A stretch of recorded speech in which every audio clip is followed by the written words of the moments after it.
Links to previous episodes are given in the video description, so don't forget to like, subscribe and share the video. Marked twice, loved once. Episode 11. Chapter 122. Nora's POV. I was sitting in my room when a maid came in and greeted me. "Madam, the food is ready.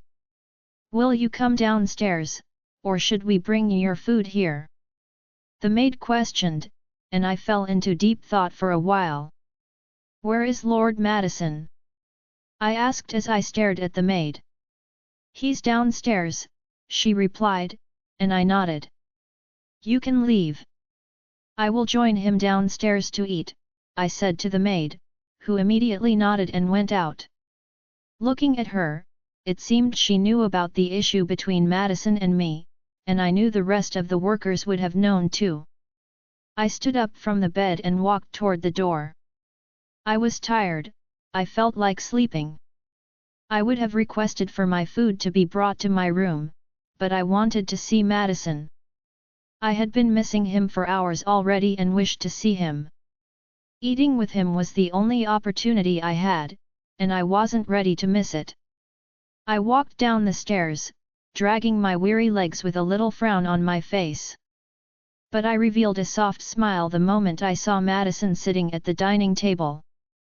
We were used to eating together, and he would always wait for me whenever I wasn't there. I thought he would change because we were fighting, but seeing him waiting for me, I was glad he hadn't changed. "You're here?" I asked, although I had already seen him, just to initiate a conversation. But he only nodded before picking up his cutlery. I sat in front of him with a smile on my face, and we started eating. "Madison, what are your plans for the day? I haven't seen you the whole day. Where have you been?" I tried to converse with him as if everything was normal, as that was what I truly wanted. I kept glancing at him now and then to see his face, which I had missed so much. But my heart broke when I noticed that he wasn't looking at me at all. "Continue initiating the conversation, he might answer you.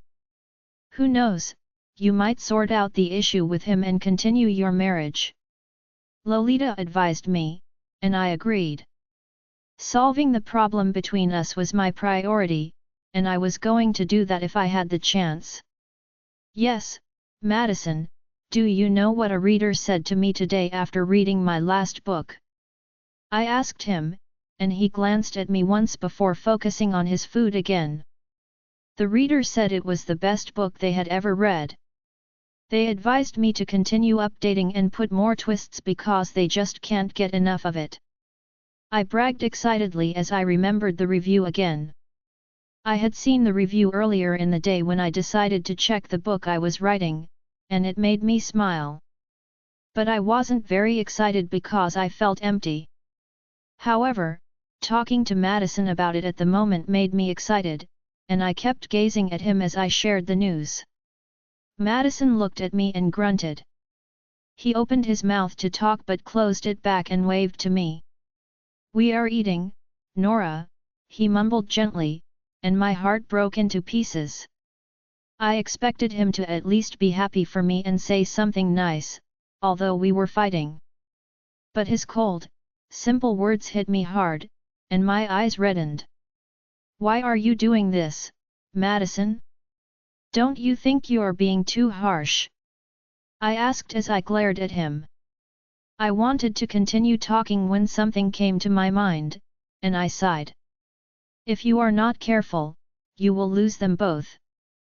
I remembered what a seer said to me some time ago, and my heart shook. Fear gripped me, and I shivered. "Madison. Will I lose him for real?" The thought of losing him suffocated me and made it hard for me to breathe. Knowing I had lost my appetite, I dropped the cutlery and stood up. I'm leaving," I stuttered, forcing myself to form a word from my messed up mind. But I received no reply as I turned to leave. I returned to my room, dragging my feet with a pained heart, and entered my room. I locked the door and rested against it, What do I do? I closed my eyes, and a tear rolled down my face. Will you continue this way, Nora? Will you continue being sad all the time like this? Lolita asked me, and my last thread of hope snapped and broke into pieces as I covered my mouth and sobbed bitterly. I covered my mouth and muffled my tears, but it only made my heart ache more. I cried and cried, I cried so much that I felt like I was going to die. Stop, Nora! You can't keep crying like this. You have to stay strong for yourself and the baby. Remember, without the baby, there will be nothing attaching you to Madison, and you might finally lose him forever, Lolita advised me. But I couldn't stop myself from crying. I wanted to protect my baby and stop crying, but it was difficult. After several minutes, I was finally able to comfort myself, and I wiped my tears. I connected to Maxwell through the mind link. I'm tired, Maxwell. I'm so tired. I feel like I'm losing everything. I don't know what to do anymore, I lamented as fresh tears escaped my eyes. Madison hasn't returned to you yet? I thought you said you would try your best to make him forgive you, Maxwell asked with a worried-filled voice, and I let out a deep breath. I had explained everything to Maxwell from the start, and he had been the only one encouraging me ever since. He even asked me to make sure not to let him divorce me because the whole issue was my fault, and Madison loved me so much. I've tried my best. I apologized, explained, initiated conversations, and did everything else I could do. But nothing was working. I'm tired, I lamented further. Don't worry, Nora. Everything will be fine. You just have to calm down and continue staying strong like you are doing right now, Maxwell motivated me once again, and I nodded. I glanced around the room as I wiped my tears and walked away from the door. I know what to do now. I will go and write a little bit to clear my mind of him. Maybe when I'm done with the chapter, I might find a solution to my problem too, I told Maxwell, and he agreed as I ended the mind link. I walked over to my table and opened my laptop. I would write until I forgot about him. I had only written a few words when I heard a knock on the door, and I frowned. It couldn't be Madison because he never stepped into the room since we had a misunderstanding, and he wouldn't knock on the door before coming in either. I stood up from my seat but sat back and cleared my throat. Come in, I said, and the next minute, the door opened, and a man in a black suit came in. He walked towards me and bowed. I'm Lord Madison's lawyer, he introduced himself, and I nodded. Wait, what? A lawyer? What was a lawyer doing in our house? My heart started racing against my chest, and fear gripped my soul as I watched the lawyer raise his head. I wanted to greet him back, introduce myself, and ask him to take a seat, but I was speechless. I couldn't utter a word and could only continue staring at him blankly. I'm here to give you this paper on behalf of Lord Madison, the lawyer added, and my heart sank. I looked at the paper he was handing over to me, and my hand started trembling as I received it from him. I hadn't even checked it, yet I already knew what was inside. A divorce agreement, I mumbled out loud, and the lawyer nodded. A tear trickled down my face, but I quickly wiped it off and looked at the lawyer. Okay, I replied as I started reading through the divorce paper until my eyes caught the space for signing, and I realized he hadn't signed his own yet. For a moment, I was hopeful as I looked at the lawyer. He hasn't signed yet? I asked him, and he nodded.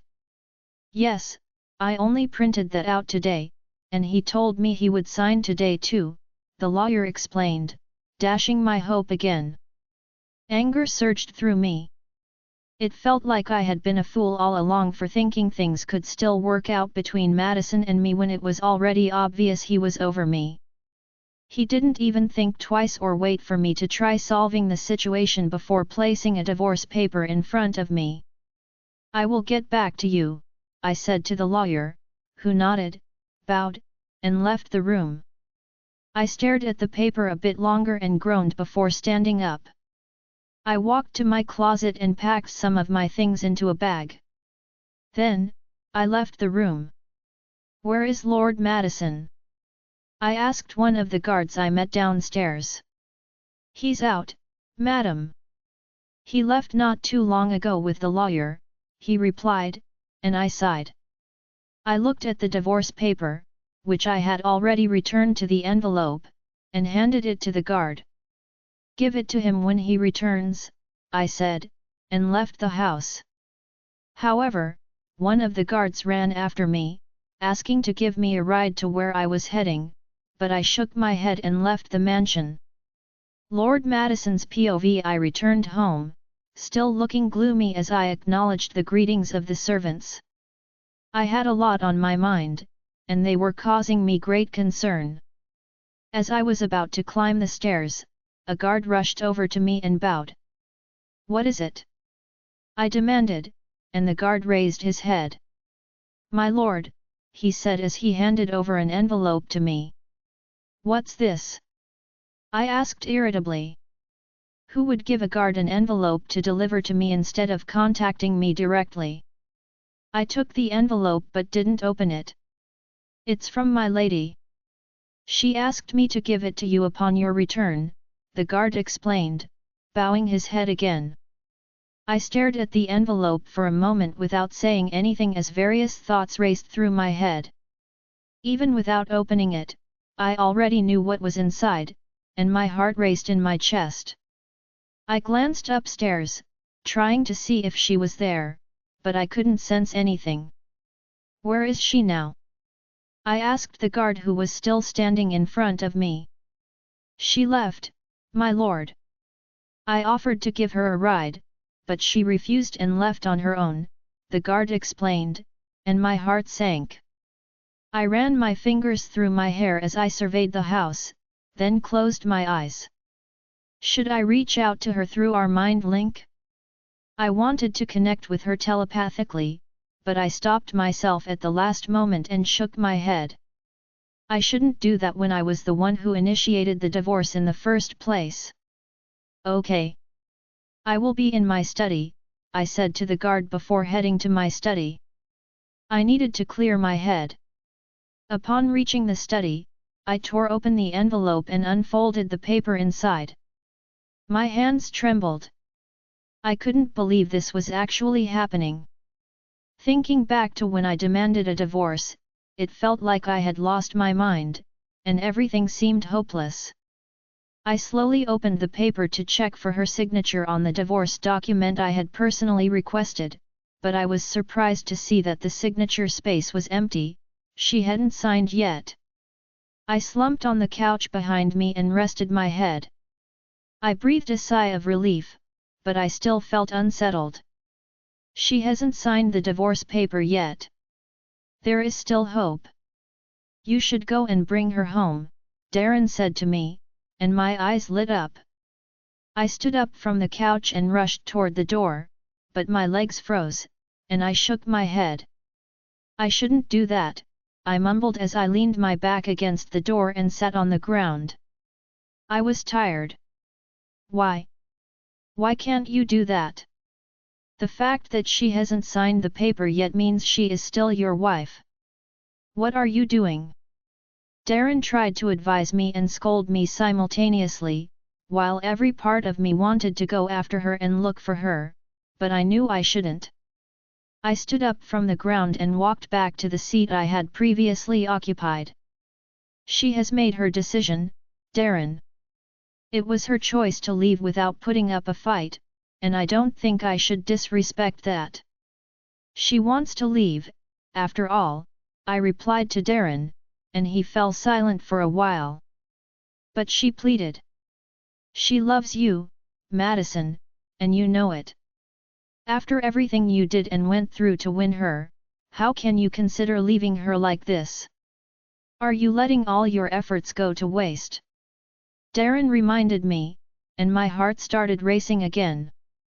It was true that I had put in a lot of effort to make her mine, and it was difficult to let her go like this, but I was tired. I know, Darren. I remember all I did to make her mine, but I'm tired. I want someone to fight for me too, someone to love me as much as I love them or even more. I'm fed up with always being the one chasing, I responded, and Darren hissed loudly. What? Someone to fight for you? You should have thought about this and made this kind of decision before you married her. How can you marry her and start thinking like this? Did you go back to being a kid? Darren scolded me, and it was obvious he was angry, but I was angrier. I was the one in this. My heart was the one beating, and no one was as pained as I was. Stop, Darren! I yelled in my head. Madison! Darren shouted back, but I ended the mind link before he could go further. He was frustrating me. I stood up from the couch and walked to my desk, where I sat down in my chair and started working. I would work hard and get my mind off her. An hour later, I heard a knock on the door, and a maid came in. My lord, she greeted me with her head bowed, and I nodded. What is it? I asked. Your dinner is ready, my lord, the maid said, and I sighed. Dinner. I didn't even have an appetite, but I decided to just go with the flow. I followed the maid to the dining room, where I sat down, and my eyes landed on where Nora was supposed to be sitting. The seat was empty, just like my heart. Madison, a reader told me it was my mind went back to her words in the afternoon. I had listened to everything she said then, and I was genuinely happy for her, also proud to have such a good writer as a wife. How I had wanted to commend her in that moment. I felt every urge to pull her in for a big kiss and tell her she had done well, but I held myself back and told her to keep quiet too. Remembering everything now made me feel like I was a jerk, and I felt bad. I never thought being away from her could be this harsh, but experiencing it firsthand made me realize how cruel it was to be without her, and I regretted my decision from the beginning.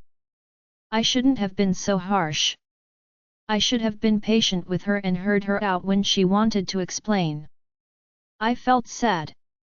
I lost my appetite and dropped the cutlery in my hand as I thought of what to do. I knew where she would be, and I knew it would be Maxwell's home, but I wasn't sure if I should connect with her or not. I was confused. I thought about it a little longer before I was able to make a decision, and I nodded my head. I connected with Maxwell, hoping he wouldn't block me because he was angry about what I did to his sister, and fortunately, he didn't. Yes, he replied, a bit rude, but I didn't mind. Maxwell, is Nora there? I asked, and he was quiet for a while. Is Nora there? I asked again. Yes, she's here, and so what? What do you want to do? He asked, anger evident in his words. I sucked in a deep breath and lowered my head. I felt worse. I just wanted to ask if she is okay, I grumbled out whatever came to my mind, and it was after I said it that I realized I sounded silly. She is okay, of course. In fact, in my place, she doesn't have to start chasing after a man who doesn't want to see her. She doesn't have to keep crying and hurting over a marriage that's already over. Lord Madison, how could you? How could you do this to my sister after everything? Maxwell questioned, and I was guilt-tripped. I wanted to reply, but nothing was coming out, and I could just stand there, reflecting on my rash decision. Why don't you put yourself in her position? Assuming your first mate is still alive and you have to choose between her and Nora, who would you choose? Can you imagine how difficult it is to make that decision? He asked me, and it dawned on me. I thought back to my first mate and Nora, and I realized how difficult it would have been to make a choice. I loved Nora, but my first mate was once someone I loved too.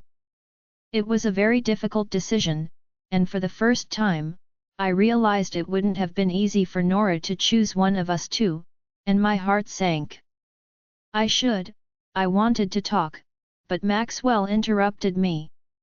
My sister is here like you wanted, and she won't disturb you again, he yelled before ending the mind link, and I groaned. Sadness gripped me, and I blamed myself for everything. The fact was that I wasn't angry with Nora. No, I wasn't angry with her, but I was scared for myself. I was scared that Nora wasn't in love with me, and she was just with me because she had no choice after she thought Leo hurt her. I was scared she would leave me one day and return to Leo, but now, I realized I had been foolish all along, and I should have been glad that she was with me. I thought about going to Maxwell's place to pick her up, but I didn't want to act rashly anymore. After several thoughts, I decided to wait for her to return home the next day because I was sure she only went there to clear her head. Alpha Leo's POV. I was pacing around my room, thinking about a lot of things, but one of the things that stood up was the thought of Ava. Ever since I pushed her away that day she kissed me, she never showed up in front of me, and it was somehow worrying because I felt like I was too harsh on her that day. She's a girl, you shouldn't have pushed her so hard. Ethan kept saying to me since then, and I've been feeling guilty. I didn't push her away because I hated her. I only pushed her away like that because I just encountered heartbreak and the pain is still there. I can't move on so soon. I replied to Ethan worriedly. Heartbreak? Having another girl beside you after heartbreak was supposed to be the best antidote, isn't that true? Ethan joked and I rolled my eyes. You're a big pervert. I cursed and rolled my eyes again. I don't romantically see Ava. I like her a lot, but I've never thought of her that way, and it was shocking the way she just came up to me that day. It was, I stopped and ran my fingers through my hair. I walked back to my bed and sat in it. I'm done with this conversation, Ethan. I want to rest now. I said as I ended the mind link with my wolf and relaxed my head in my bed. I was just closing my eyes when I heard a knock on the door, and I grunted. Who's there? I asked. My lord, I'm here with your wine. I heard a maid's voice and my eyes twitched. I had totally forgotten that I asked for a red wine, though. Come in, I said, and the door opened. The maid came in and dropped the wine on the table. This is it, my lord. The maid said with her head bowed, and I nodded, stretching out my hand to her. Give that to me. I said to her as I felt too tired to stand up. The maid handed the cup to me and I took a sip. My lord, Miss Ava is downstairs asking for you. She said, and I raised a brow. Ava? I asked. Yes, my lord. She's been there for minutes already, but I decided to give you your wine first. The maid explained, and I nodded my head. Tell her to come in, I told the maid, and the maid left the room.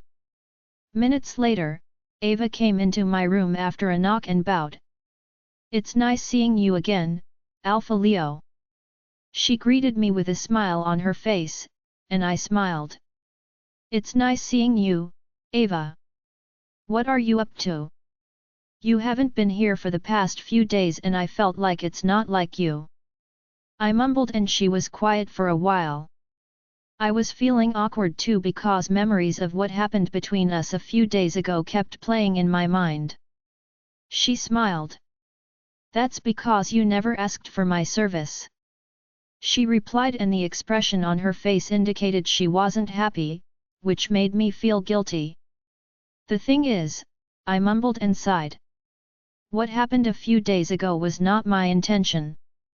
I didn't mean to be that harsh, it was just that I wasn't in my right mind due to Nora's situation and all, but, she waved her hand, stopping me from going further.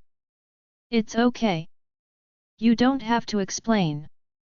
Let's just forget it. She said, and I sighed. I was about to continue speaking when I realized I was feeling pressed, so I stood up and dropped my red wine.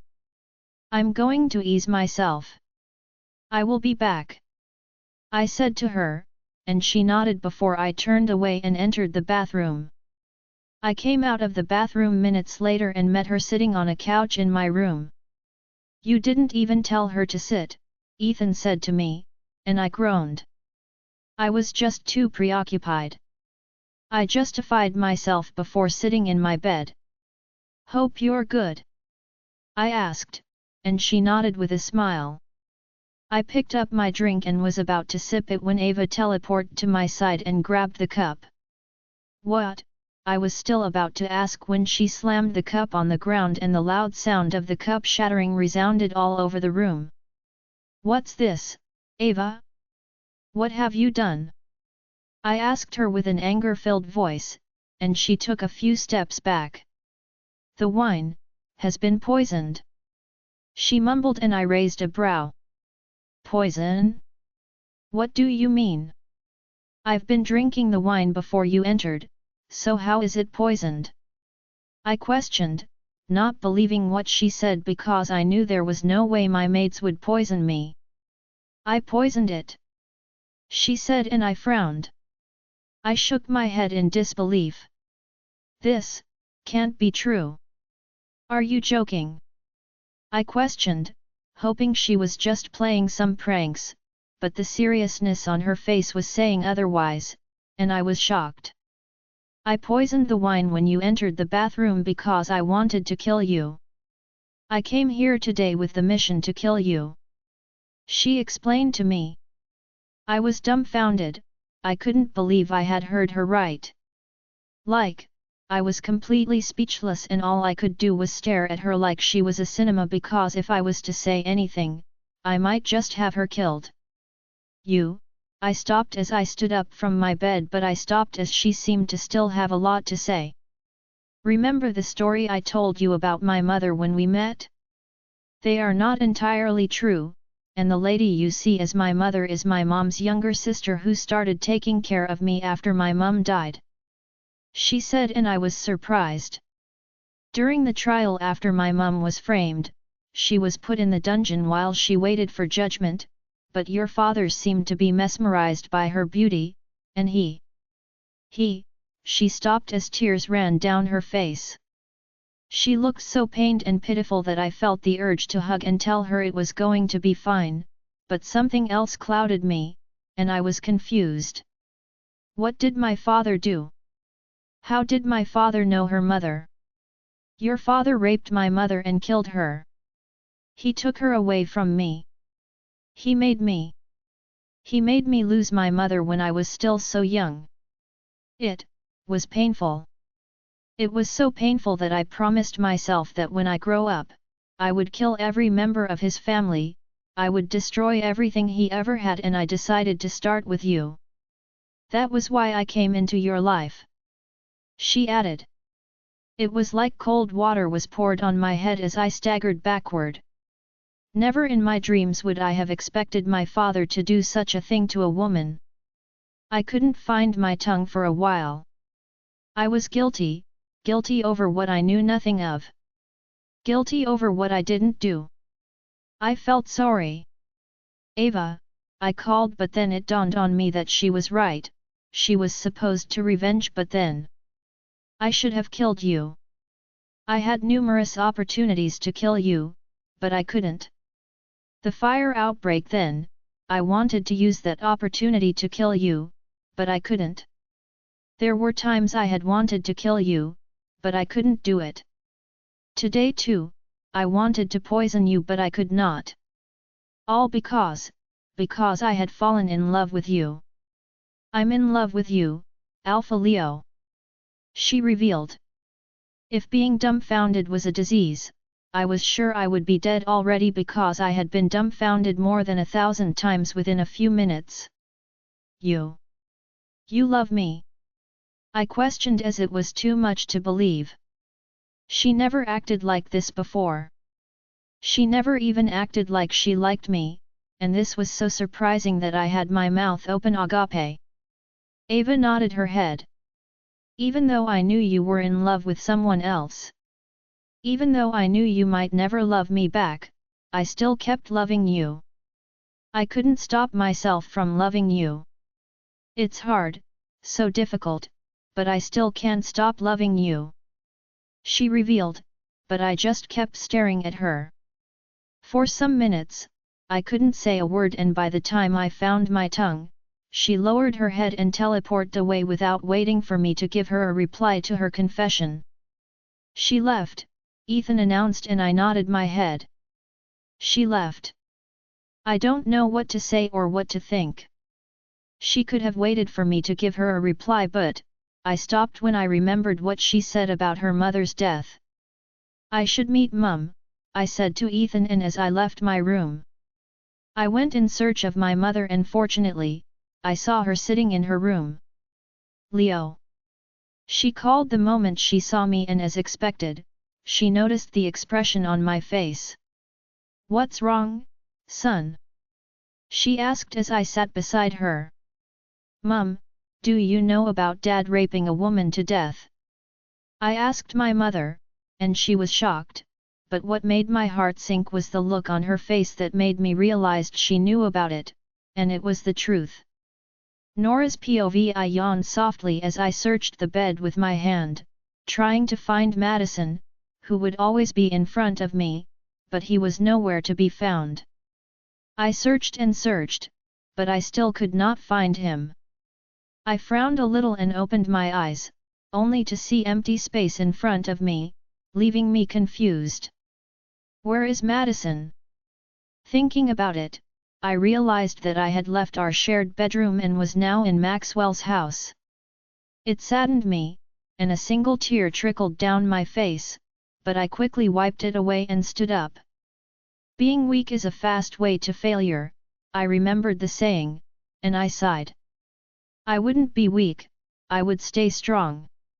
I got up from my bed, took a bath, and put on simple gown before making my way down the stairs, where I saw Maxwell setting food on the dining table. You're awake, he said the moment he saw me walking down the steps, and I nodded. I'm done cooking. You should come and eat something, he added. I walked over to him and stood in front of him. Did Madison call you to ask about me? I asked him, and he smiled. He called. He asked if you were here, and I said yes, he replied, and I breathed a sigh of relief. Knowing that he inquired about me was a good thing, and I was glad. And? Did he mention coming to pick me up? I asked expectantly, but the expression on Maxwell's face gave me a heartbreaking reply, causing me to sigh. He asked about you and if you were fine. He didn't mention coming to pick you up, but he might be planning to do so. He tried to comfort me, but it wasn't working. I felt extremely bad. Being away from him made me realize how unfair I had been to him, and I wanted to make amends, but I was confused about how to proceed. I walked to one of the dining seats and sat down. What should I do? I asked Maxwell, who was staring at me with a pained expression, and I lowered my head again. I pondered deeply for a while before standing up and turning to leave. I will be back, I said without waiting or turning to see Maxwell. Maxwell rushed after me and stood in front of me. Where are you going, Nora? He asked me, and I paused. I'm going to meet Madison, I simply replied, and Maxwell's eyes widened. He shook his head. You shouldn't act rashly, Nora. He might be planning to come pick you up later in the day. Why don't we wait for him first? He asked me, genuine worry etched on his face. It seemed he thought I was planning something that would get me into trouble, which, for some reason, amused me. I shook my head and smiled a little. I'm not going to act rashly, but I want to bring my husband back to me. This time, I'm going to win Madison back. He's always been the one trying to win my heart, but now, I'm going to be the one to win his heart. I will try my best to make him forgive me and love me again, I said to Maxwell while also making an inward promise to do whatever it takes to win him over again. Maxwell nodded and sighed. If that's what you want, I wish you luck then, he said, and I smiled before leaving the house. I hailed a cab, and in no time, I arrived in front of Madison's mansion. I stared at the mansion for a few minutes before making up my mind and entering. Madam. Welcome, ma'am. Many greetings and joyous welcoming sounds resounded in my ears as soon as I entered the building, warming my heart. The sincere love of the workers filled me with warmth and made me realize that my stay in the house hadn't been in vain, increasing my confidence once again. I waved at all of them and smiled back. Where is my husband? I asked. He's in his study, ma'am, one of the guards said to me, and I nodded. I turned around and went to the study to find him. I hesitated for a moment before opening the study. Different thoughts ran through my mind, wondering how he would react to seeing me after I left home without letting him know. Would he be angry with me, or would he miss me? I was curious to know. I pressed my hand against my racing heart and closed my eyes, steadying my breathing before entering. I had missed him so much that it felt like years since I last saw him, even though it had only been a day. Who's there?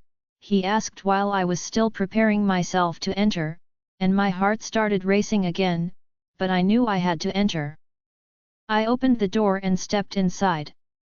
Madison, I called with a small smile on my face, expecting him to be surprised to see me, but he only glanced at me and lowered his face, continuing to read the files he was holding. I closed my eyes as my heart sank. I felt bad. Won't you at least acknowledge my presence?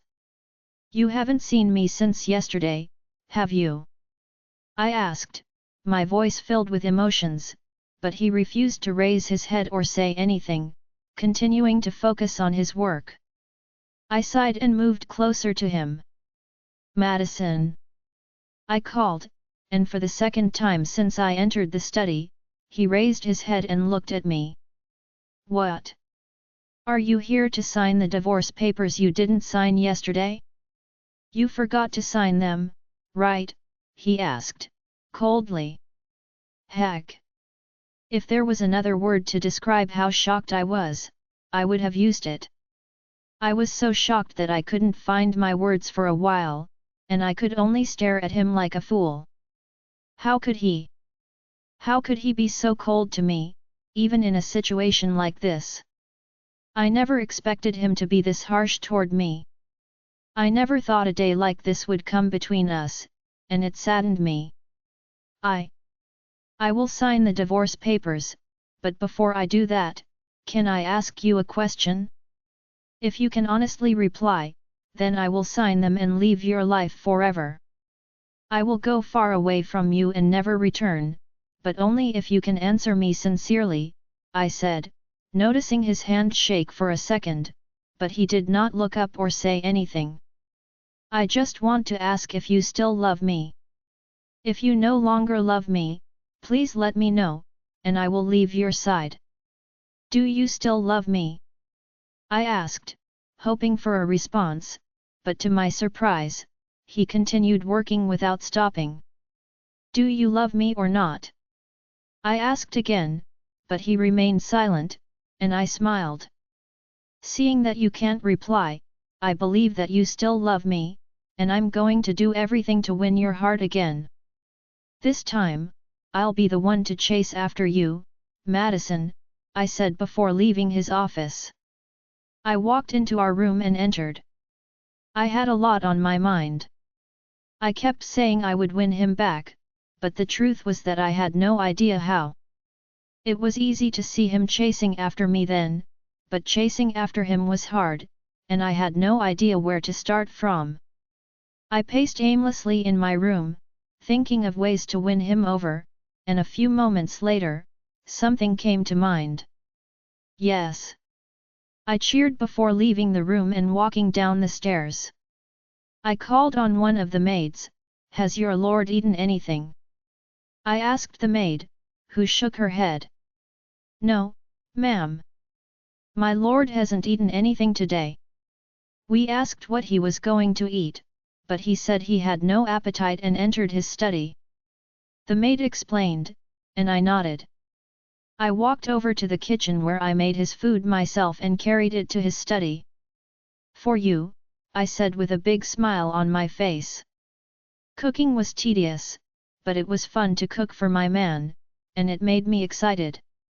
I placed the food on the table inside his study. "I heard you haven't eaten anything, so I prepared this myself. I hope you will at least consider the effort I went through and eat it. I know you're angry with me, but please don't be angry with my food," I said, but he just continued opening the files without sparing me a glance. I sighed and walked toward the door. "I will come back to collect the empty plates," I said and left the room. I returned to our room, where I decided to write for a while to clear my head, and a few minutes later, I went back to his study to retrieve the plates. However, upon reaching the study, I was heartbroken as I saw the food on the ground with the plates broken, scattered all over the floor. Lord Madison's POV. I saw her face fall the moment she entered my study and saw the broken plates on the floor, and I knew she was sad. She looked disappointed and heartbroken, which made my heart ache. Nora stood there, staring at the food she painstakingly cooked for me scattered around the floor, and the pain in her eyes was indescribable. I was sad too. I wanted to stand up, walk up to her, and apologize because I had only done it to see if she would be angry or not. After she left the room, the sweet aroma of the food entered my nose, and I was surprised at how much her cooking hypnotized me. I took a bite, and I felt my whole body rejuvenated, but I couldn't express my excitement as much as I wanted to because I was conscious of getting caught like that. I stood up from my seat and paced around the room, thinking about what to do. Only God knew how happy I was when I saw her enter my study, how much I wanted to run to her and give her a tight hug because I missed her so much. But I had to hold myself back because my heart was beating so fast. I had expected her to ask for the divorce papers she forgot to sign yesterday, but she kept on talking to me instead, and it only made me more anxious, which prompted me to ask her. But I regretted it immediately and wanted to take my words back. Well, it was too late as she already felt unhappy with me. My heart melted, and I felt joyous when she said she would win me back. One part of me wanted to laugh and tell her she already had my heart, but I stopped myself and watched her leave the room. She brought my food later, and it was another moment of unexpected joy for me, but I was also scared. I feared showing her my feelings and stopping her from leaving because I was sure her heart belonged to another man. No matter how lovingly she looked at me, I was always afraid that her heart was with someone else, and it hurt me to admit it. Still pacing around the room, I walked back to the food and pushed it away from my table. The food was confusing me, making me reconsider my decision to let her go, and I knew that shouldn't happen. But then again, seeing how sad and heartbroken she looked broke my heart and made me regret my actions. Without saying a word, she bent down and started picking up the broken pieces of the plate with her bare hand. She wasn't using anything, and her tender hand kept grazing the ground as she picked up the pieces, which triggered different thoughts in my head. What if she injured herself with the plates? I thought about it for a while and shrugged it off. She wasn't a child, so there was no way she wouldn't be careful. I wanted to look away and continue with what I was doing, but my mind was unsettled. I looked at her again and instinctively stood up. I walked over to her and was about to ask her to stand up when I stopped myself and turned my back on her. I groaned silently before returning to my seat. I shouldn't be so swayed by her. She is strong. I kept comforting myself as I watched her arrange the broken plates into a tray, and then she stood up. She looked at me and smiled. What do you want to eat? I will cook whatever you want for you. She said softly, and I was shocked. I never expected her to say such a thing when she was supposed to be very angry. I expected her to scold me and walk away, but she acted unpredictably, and it only saddened me. You can tell me whatever you want to eat, she said, and I frowned before returning my attention to the files on my table. I started working on them, ignoring her. She stood there, staring at me for a few more seconds before she walked out of the study, leaving me alone. I raised my head the moment I heard the door lock, and I sighed. Phew! That was so exhausting. What are you doing, Madison? Don't you think you're being too harsh on her? Darren asked me, but I shut him off and continued with what I was doing to clear my mind. A few minutes later, the door opened, and a maid came in. She bowed. My lord, she greeted before she bent down and started cleaning the room. I watched the maid clean the room, with many thoughts running through my mind, which only made me feel more guilty than before. I shouldn't have done that. Where is your lady? I asked the maid, who was about to leave the study after cleaning the room, and she was startled. She looked back at me and bowed her head. Madam is in the kitchen, preparing a meal for you, my lord, she explained, and my heart sank. She was stressing herself again. Who knows the last time she entered the kitchen to cook? I even had to pour away the food she cooked. Okay. You can leave, I said to the maid, who nodded and left the room. I was left alone with my thoughts, and sadness washed over my soul. I sighed and rested my head on my table as I remembered her sad face when she saw her food on the ground, and I felt like tearing my skin with my fingers. I was guilty. Madison! Darren yelled, and I raised my head. Hearing his voice at times like this was already becoming annoying to me, but I could only groan as I replied to him. What's the matter? I asked, hiding my annoyance, even though I knew there was no way to hide my feelings from him.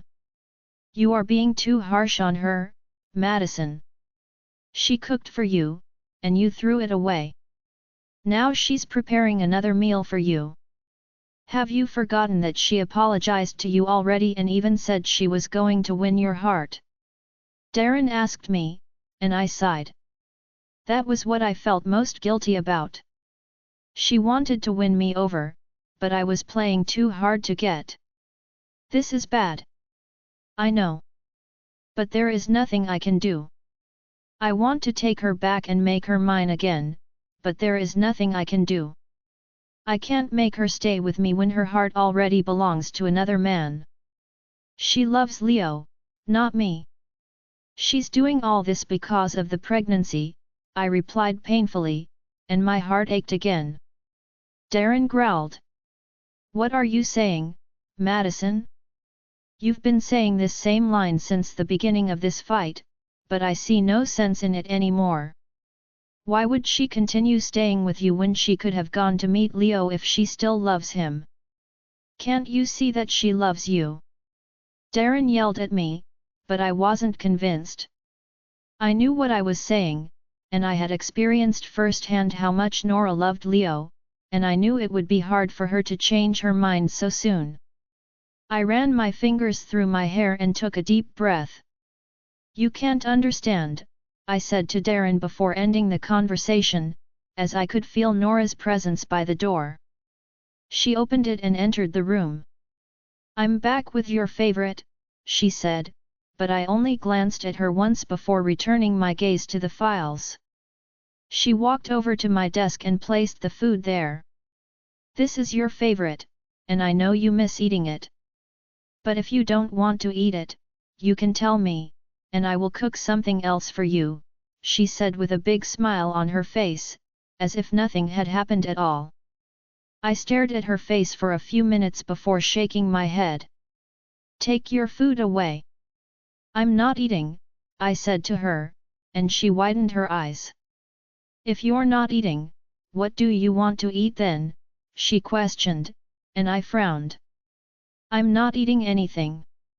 Just take your food away and leave, I said to her before looking away. What are you doing again, Madison?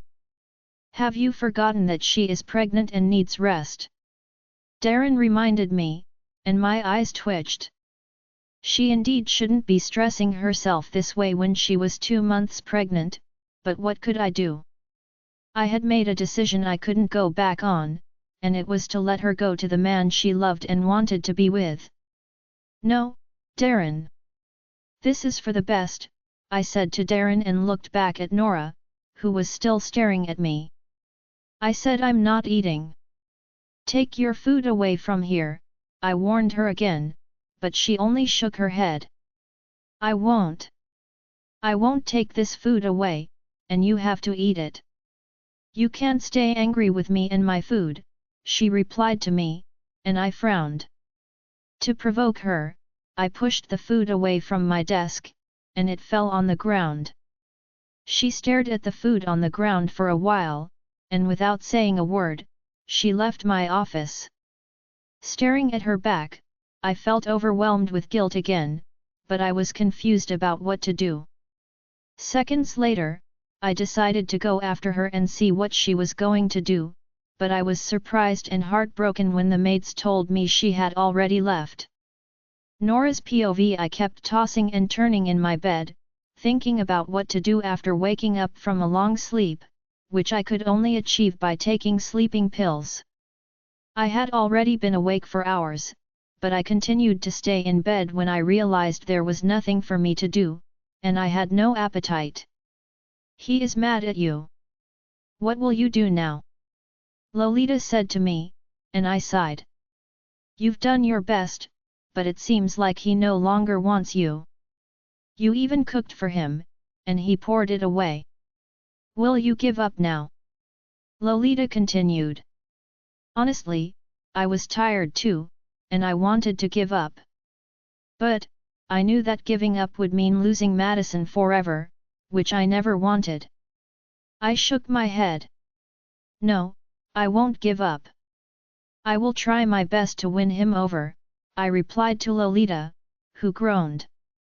You should stay strong, Nora, Lolita advised, and it was exactly what I needed at that moment.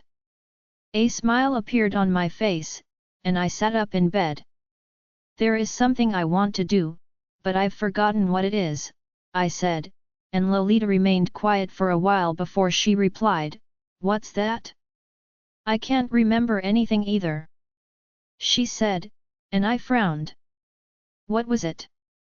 Oh, yeah. I wanted to talk to Alpha Leo. I haven't spoken with him since all this started, and he deserves an apology from me too, I replied and ended the mind link with Lolita.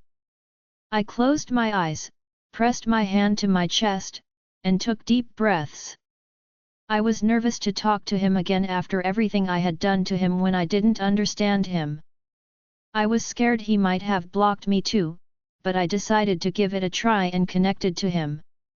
Alpha Leo, I called, but there was no response.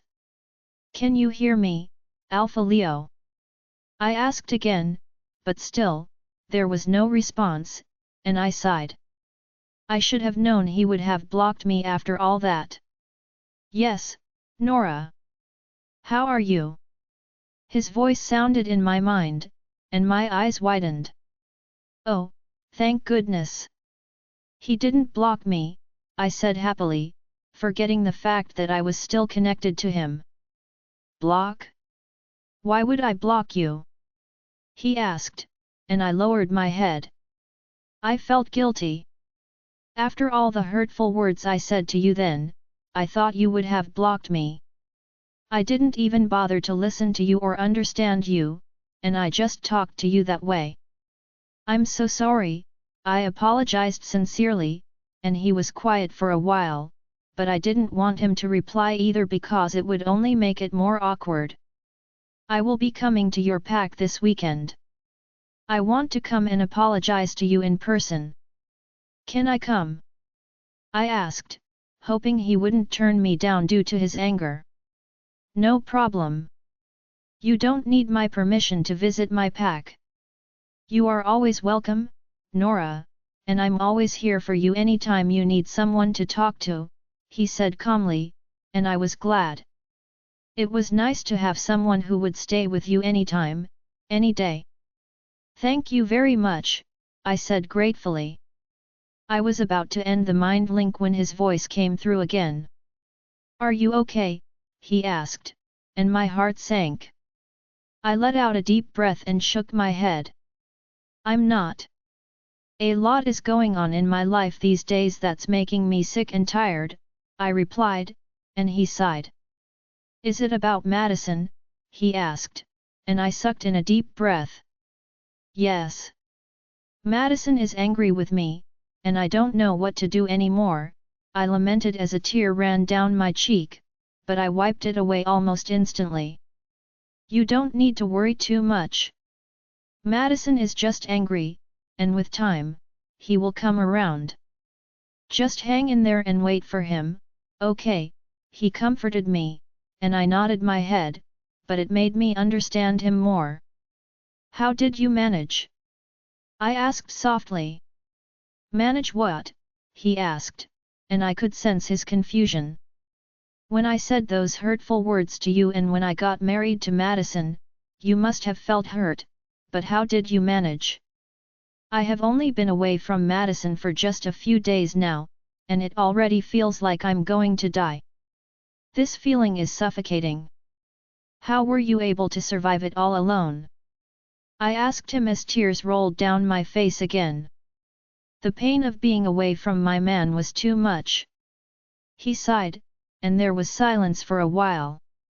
It was hard to bear, and it was very painful, but I'm a man and an alpha of a pack. I can't afford to dwell in my pain too much, and I had no choice but to move on. It was just like that, he replied, and I nodded in agreement. Being an alpha must have helped him a lot because he wouldn't want to stay weak when there was a lot to do in his pack. Alpha Leo was indeed strong, not just physically but also emotionally. Okay, I will see you on the weekend, I said to him before ending the mind link. I stayed in bed for a few more minutes before I stood up and entered the bathroom. I decided to soak myself in a warm bath, maybe it would ease my tense mood a little. It helped because by the time I came out of the bathroom an hour later, I already felt rejuvenated, and I sat back on my bed. Won't you visit Madison today? Lolita asked me, and it dawned on me that I had to see him again. I should go and try my best again today, I said with a smile as I walked over to my closet and picked a long gown with a jacket, which I quickly put on and stepped out of my room. I will be back after seeing Madison, I said to Maxwell, who seemed to be doing something on his phone, and I left the house. I took a cab to Madison's house, and I arrived in no time. Where is your lord? I asked the maids, who were glad to see me again, and all came out to welcome me. My lord went out a few hours ago, and he's not yet back, one of them replied to me, and I nodded. It was a good thing he wasn't around because I would have enough time to plan whatever I wanted to do for the day to win him over. I will go and relax in the room then, I said to the maids and walked past them. I was about to climb the first step when I stopped and turned to face the maids again. Did he eat before he left? I asked, and they shook their heads. He complained about not having an appetite, madam, they replied, and I smiled. I did not have to think too hard then. I dropped my bag in the room and checked the progress of my books before changing my dress to casual baggy jeans and a hoodie that actually belonged to Madison. I tied my hair in a ponytail before leaving the room and heading toward the kitchen. "Do you want to cook today, madam?" one of the maids asked me, and I nodded. "I will be the one to prepare his food today. You guys can just stand around to help me with some things," I told them as I picked up the knife, and the cooking started. A few hours later, I had prepared the special dish I wanted to make for him, and I was just about to leave the kitchen when I heard the sound of a car driving into the mansion. "Guess there is a visitor," I said, and the maids nodded. "No, that's him. Madison is back," Lolita corrected me, and my eyes lit up. I rushed out of the kitchen with the apron still on my chest and smiled the moment I saw Madison coming out of his car. "Madison!" I called as I rushed over to him, but the expression on his face made it obvious that he wasn't pleased to see me, which disappointed me a little. But I shrugged it off and looked into his eyes. "Good afternoon," I greeted, but he gave no reply. I smiled and grabbed his hand, pulling him toward the door. "Come with me. I've prepared your breakfast," I told him as I dragged him toward the dining area and made him sit. "Don't be so shocked when you see what I've prepared for you, okay? Wait here for me while I go and bring it," I told him and left to bring the food. A few minutes later, I returned with the food and placed it on the dining table. "Here it is," I said, and he raised his head to look at me. "Why are you doing this? Why are you not signing the paper? Is it because of the baby?" he asked, but he did not wait for my reply as he continued. "If it's because of the baby, then you don't need to worry because the baby is mine, and I will take care of it whether you are here or anywhere," he said, and my eyes twitched. Tears welled up in my eyes as I stared at him. "I'm not doing this for the baby. I'm doing this because I've grown to love you, Madison," I revealed to him, and I saw his brow furrowed. Lord Madison's POV. "It's not because of the baby, I've just grown to love you and..." She stopped as she lowered her head, her eyes moist with tears. I was glad to hear her say that to me, and my heart started racing. For a moment, I wanted to go to her and hug her, but I held myself back and sighed. I shouldn't believe what she said that easily. I knew very well how hard it is for one to fall out of love with someone and love someone else so fast, especially when the mate is still very much alive and around you. Hearing her say that made me feel happy yet sad because I knew it wasn't right. "Are you saying this because you don't have another choice? Because the pregnancy won't let Leo accept you?" I asked her, and I saw her tears fall from her eyes, which broke my heart. She was sad and disappointed in what I said, and it made me regret asking her such a thing, but there was no way to take my words back. So, I could only stare at her as I waited for her to reply to me. She pulled out a seat and sat down in front of me. "Do you think I don't have a choice because I'm carrying a baby?" she asked me, but I said nothing as I was guilt-tripped. She sucked in a deep breath, wiped her face, and smiled. "I have a lot of choices, Madison, because I'm still very young. About Alpha Leo, I don't wish to ever return to him again, and that's only because I've given my heart to you. Staying with you after our marriage has made me lose control of my heart, and I've grown to love you, Madison," she explained, and I could see the pain in her eyes.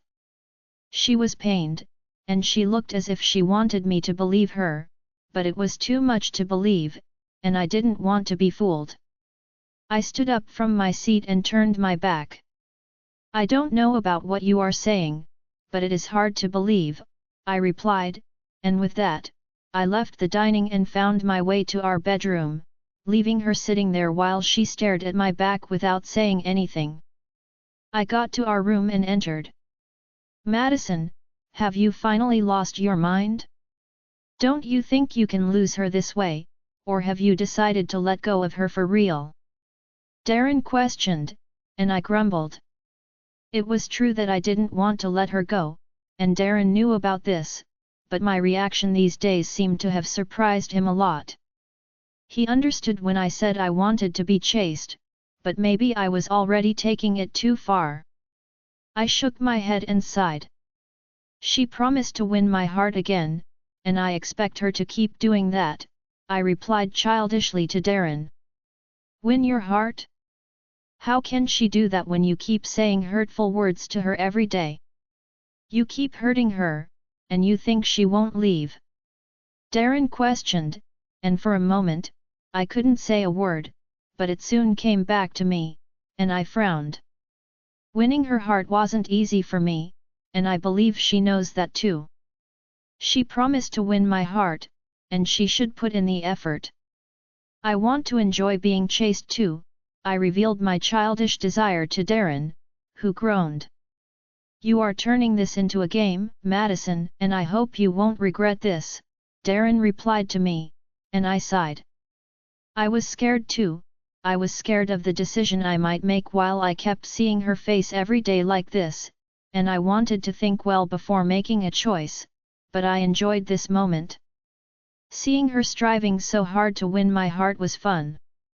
The door opened, and Nora entered. She looked at me without saying a word and closed her eyes. She opened them back before walking past me, and she stopped in front of the bed.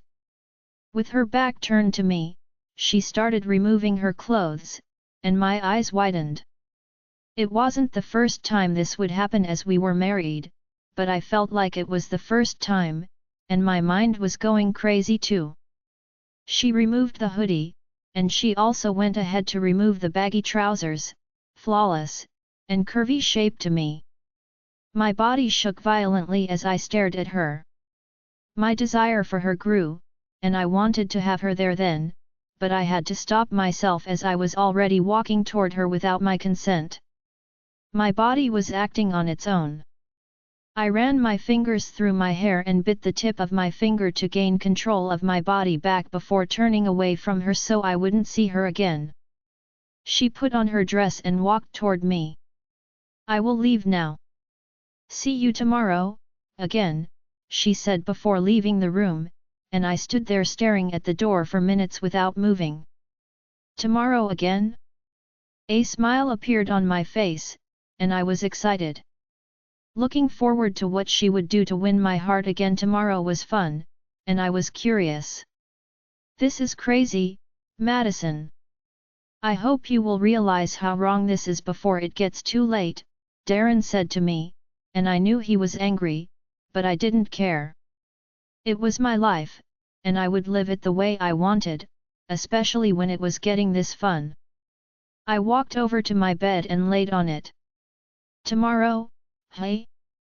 Let's wait and see what she will do again, and after that, we will decide the next action to take. I will speak to her tomorrow, and maybe all this will be sorted out too, I assured Darren, who refused to give me a reply, but I was tired too. I closed my eyes and started imagining how tomorrow would be. I couldn't wait. The night was long and tiring as I couldn't sleep much due to the different thoughts about the next day that kept playing in my mind. I woke up earlier than usual, took my bath, and left the room to start my work in the study.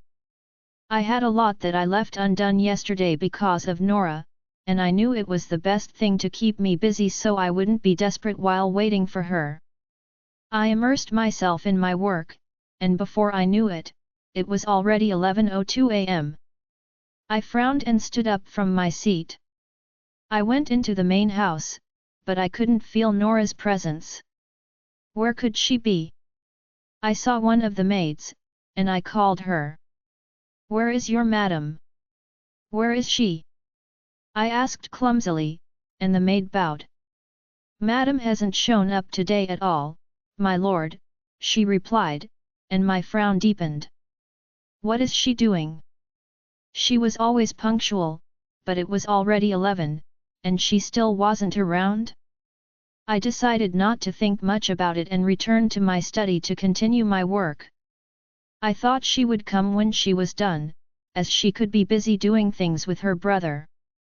With that, I was able to continue my work again, and time started ticking by. Faster than ever, it was already 1:38 p.m., and I frowned again. Where is Nora? I was still thinking about leaving my office to see if she was around when I heard a knock on the door. Come in, I said, as I already knew it was one of the maids. My lord, the maid greeted, and I nodded before she walked toward me and dropped the tray on the table. This is your tea, my lord, she said, and I nodded again as I carried the tea and sipped it. Where is your lady? Is she around? I asked the maid, who shook her head.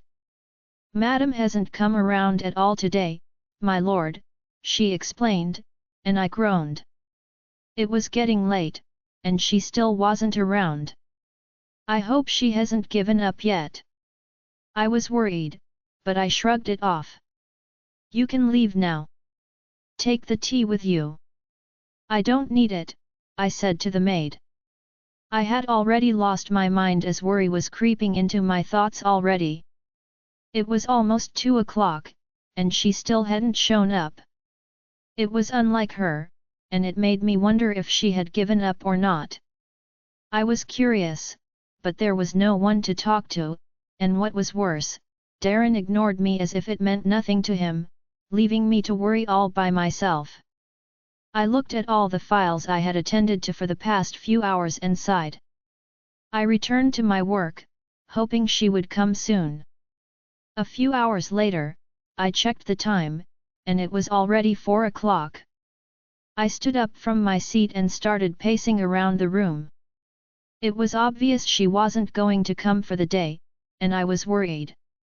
Not knowing what to do, I decided to connect with Maxwell through the mind link. Maxwell, how are you doing? I asked awkwardly. I'm okay, Lord Madison, he replied coldly, and I sighed. Is Nora okay? I just want to check up on her, I said calmly, but I felt very embarrassed, especially because I knew how angry Maxwell was at the moment, and it was all my fault. Nora isn't at home. She has made a trip to the full moon pack, he replied, and my heart pounded in my chest. Alpha Leo's POV. I was in my study when I suddenly caught a whiff of Nora's scent, and my eyes widened. I was surprised to learn that she was around, given that she had only told me yesterday that she would visit on the weekend. Curiosity got the better of me, so I stood up from my seat and went downstairs to see her.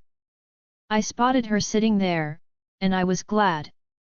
Seeing her made me realize that I hadn't moved on, and I still loved her. This realization made me feel a bit guilty, as all the emotions I had kept bottled up while I thought I had forgotten about her came rushing back and overwhelmed me. I felt like running to her and giving her a big hug, but I shrugged off the urge and walked toward her. Nora, you're here? I asked, and she turned around to look at me. She revealed a smile and stood up. Yeah, Alpha Leo, she replied as she gave me a slight hug. You told me you would come by the weekend. I wasn't expecting you to come today. Is everything all right? I asked, and she smiled. It's nothing, though. I just wanted to come today as I wasn't doing anything at home, she replied as she took a step back, about to sit down, but I stopped her. Let's leave here. Come with me, I said to her, and we both left the sitting room. We walked together towards my study, and she kept smiling all the way, while I tried my best to look away from her as I was getting hypnotized by her smile, which I knew was a bad thing to do. We entered my study, and I led her to a seat. Please, sit here, I said to her. Thanks, she replied as she sat in the seat while I rested on my table and started admiring her beauty. It had been months since I last saw her, and I already missed her so much. So many times I wanted to go and meet her so I could see her, but I kept stopping myself from doing that. Seeing her in front of me now made me realize how much I had missed her. She looked different and even prettier than the last time I saw her. Even though she is pregnant, she still looked very fine, and her face looked radiant. Perhaps it was because the pregnancy hadn't shown yet, but she didn't look like a pregnant woman, and her beauty was captivating. There were some changes in her body, but they only made her prettier. I was still gazing at her when she noticed I was staring at her, and she looked at me. I immediately looked away, cleared my throat, and composed myself as I wouldn't want her to know what I'm feeling at the moment. It was something embarrassing, and I knew it would only make her uncomfortable. To change the subject, I decided to bring up a topic. "What would you like to drink?" I asked, and she shook her head. "I'm okay for now. I might have something later, but not now," she replied, and I walked over to sit in front of her. "As I said, I wanted to apologize to you in person, which is why I'm here. I know I acted childishly and said a lot of hurtful words to you, but I hope you can forgive me.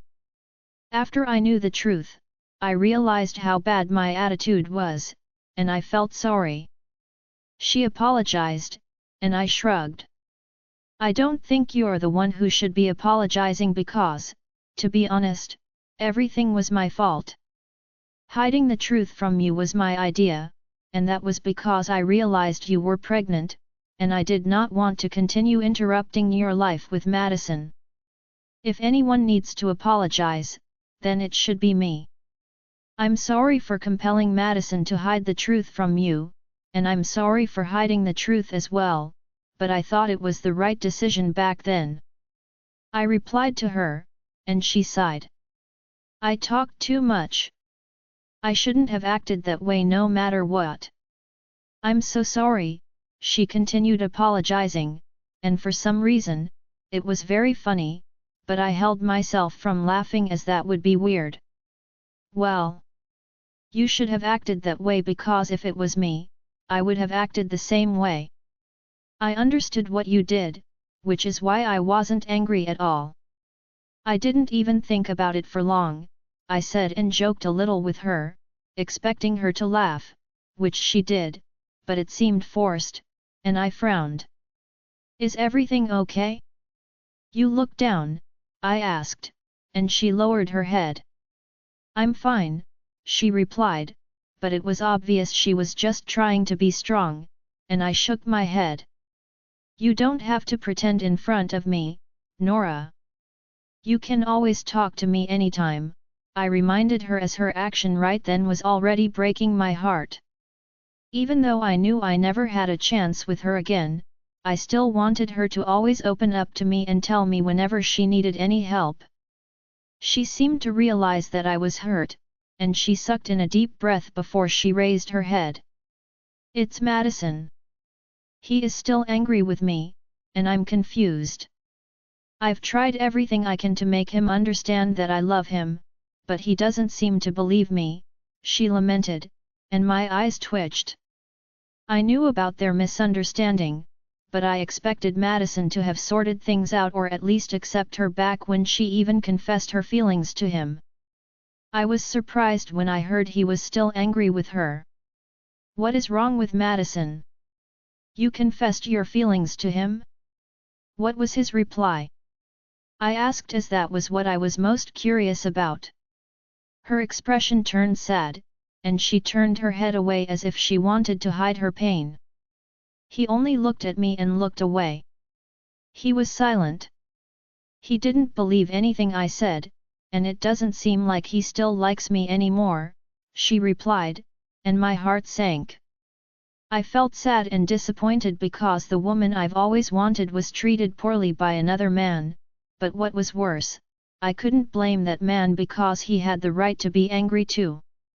"Don't worry, okay? I'm sure Madison will come around soon. He is just angry for now," I said, the only thing I could say at the moment, and she sucked in a deep breath as she lowered her head again. "I don't think so. Madison doesn't want to see me again, and my presence is now like a big disturbance to him. He doesn't like me anymore. Maybe because I've hurt him way too much, and it took me too long to realize what I was doing wrong, but I want to make it work again.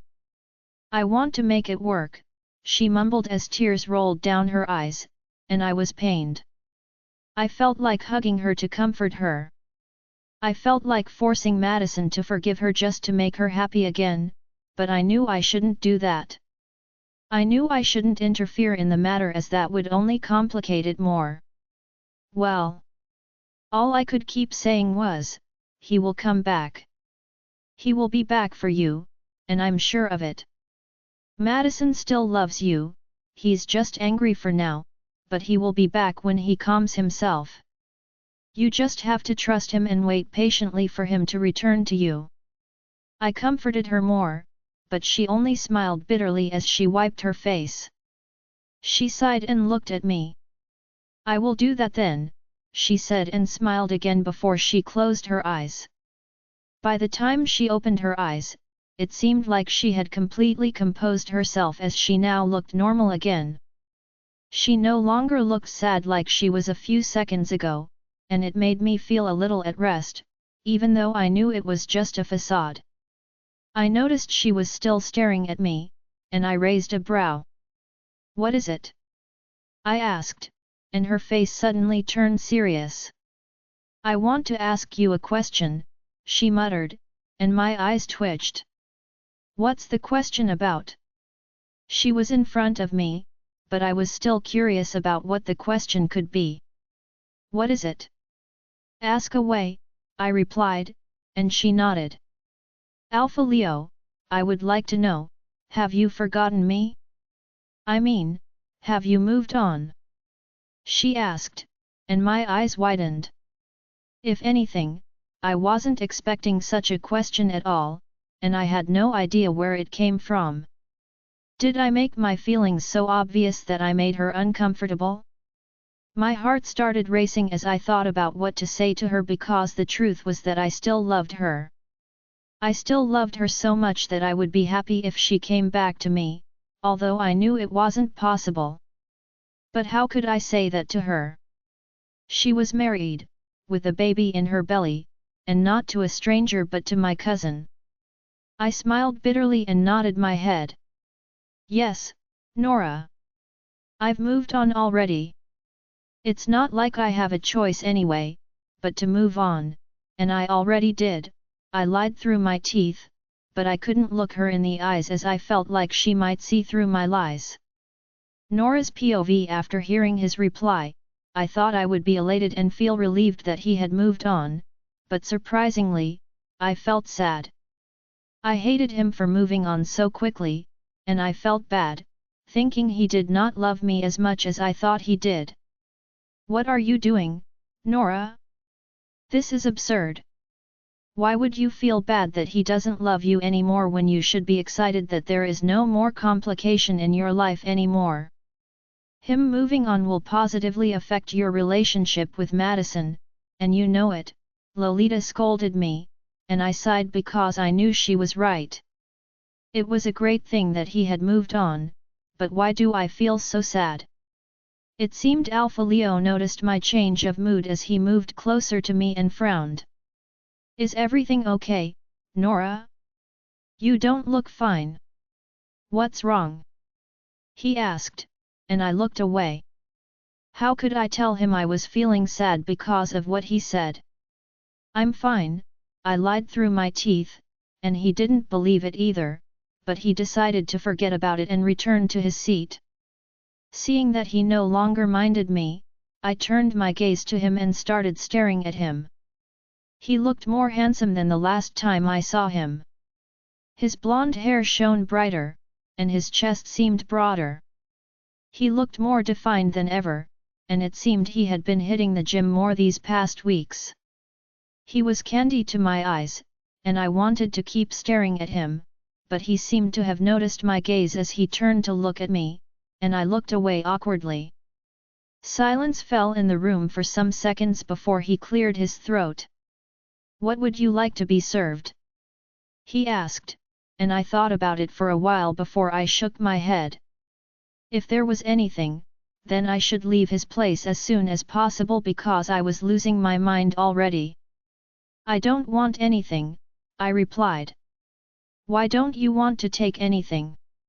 He asked, and I could see the curiosity in his eyes, which made me swallow. I stood up from my seat and picked up my bag. I feel filled already. I should be on my way. It's getting too late, I said, and I saw him check his time, which I did too because I had no idea what the time was. I only blurted out on impulse. It's 8:28 p.m., I mumbled out loud, and he nodded. By then, I said and turned to leave, but he held my hand and stood up. Why don't you stay for the night, Nora?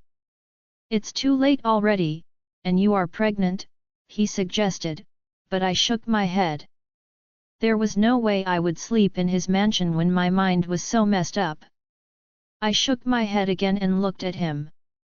I don't think I should. Dora will be waiting for me at home, and she will become worried if I don't get home in time. Not thinking about the right excuse, I blurted out whatever came to my mind and hoped it would work. But, I was wrong. Alpha Leo shook his head and moved closer to me. I will talk to Dora myself and let her know you are here. She knows you are pregnant too, and she knows how dangerous it is for you to walk the night alone without anyone to protect you. I'm not saying you're weak, I'm just saying the night is dangerous, he persuaded, and I cried inwardly. What do I do? Hearing him say so much made it clear to me that there was no longer room for a no if there was no reasonable excuse, and I had none. I sighed and nodded. Okay then. I will trouble you for the night, then, I said, and he smiled. No problem. I will ask the maids to prepare a room for you. Wait here for me, he said and left the room while I waited for him. Different thoughts went through my mind as I sat there waiting for him. I thought about Madison, whom I hadn't seen for the day, and also about Alpha Leo and my feelings toward him. I thought I had forgotten him, and I had finally loved Madison alone, but being in the same study with him today made me realize some things that confused me. The door opened, and Alpha Leo entered.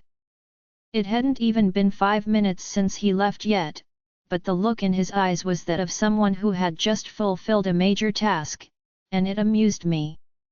He walked toward me. The room is ready.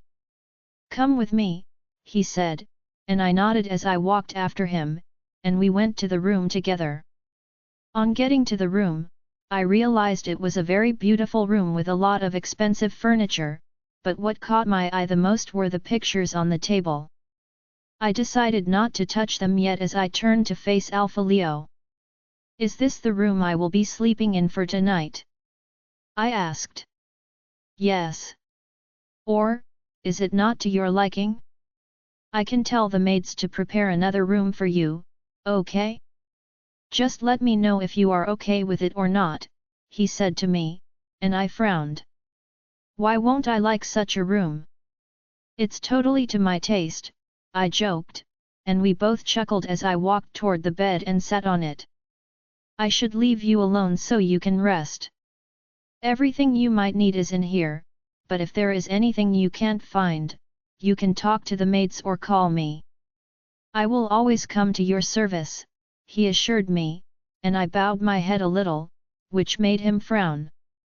I don't want that, he said, and I chuckled. All right, I replied. He left the room and was about to close the door when he came back and slapped his forehead. Bad me. I've forgotten that you haven't been served anything. What do you want to eat? He asked me, but no matter how hard I thought about it, nothing was coming to my mind. I wasn't hungry at all, but because of the baby in me, I knew I had to eat something. I'm not hungry for now, but I might call on the maids later when I need something, I told him, and he understood.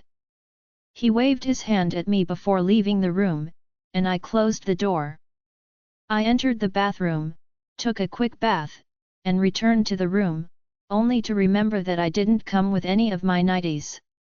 Not even spare clothes. I grabbed my head and groaned. How could I sleep in a Leo's house? There was no way I could sleep, and there was no way I could feel comfortable sleeping in normal clothes either. Not knowing what to do, I sat in bed and started thinking of what to do when I heard a knock on the door. "Come in," I said, as I already knew it wasn't Alpha Leo. The door opened, and a maid entered with 2 bags in hand. "Madam," she said as she bowed her head. "What's that?" I asked, and she raised her head a little. "My lord asked me to give this to you. He said you will need them," she explained, and I was confused. I had no idea what he meant by what I might need.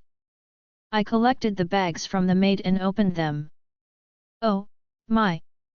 I exclaimed as I saw a nightgown and a long expensive red gown in the second bag.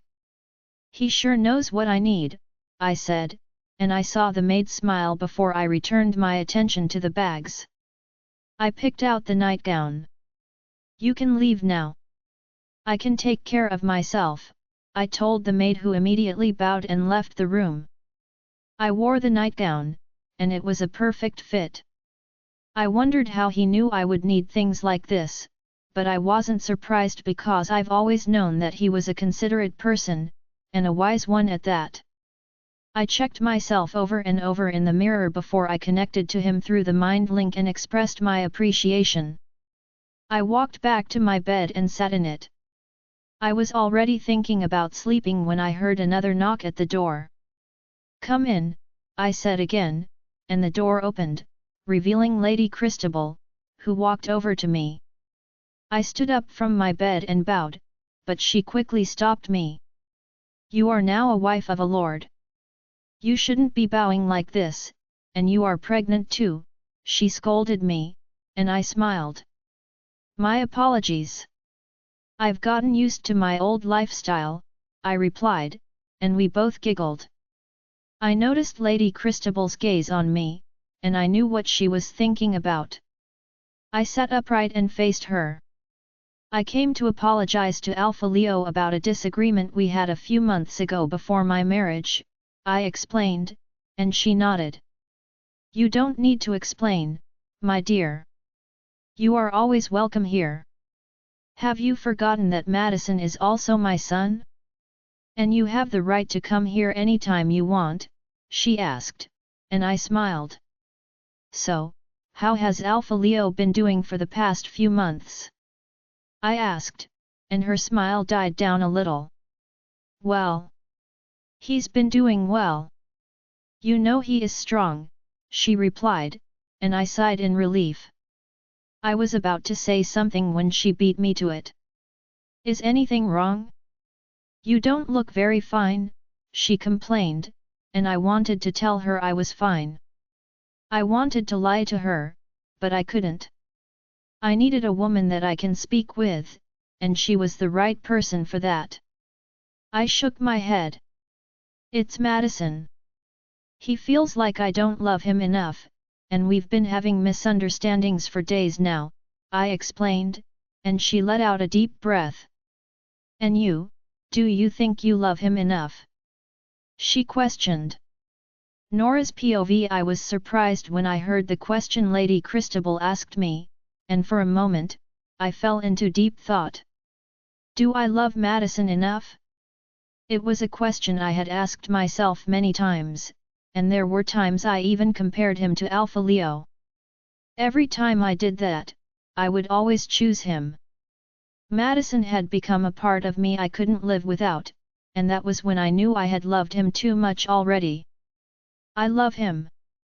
I love Madison so much that I can't live without him, I replied, blurting out exactly what I felt at the moment and what I'd been feeling since the day Madison asked for a divorce.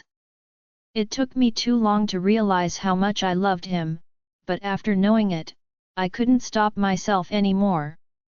Lady Christabel nodded her head and smiled. That's great then. What you should do now is prove to him how much you love him. I'm sure you understand why Madison is feeling insecure about you. It's not his fault, and you know that, right? She asked me, and I nodded.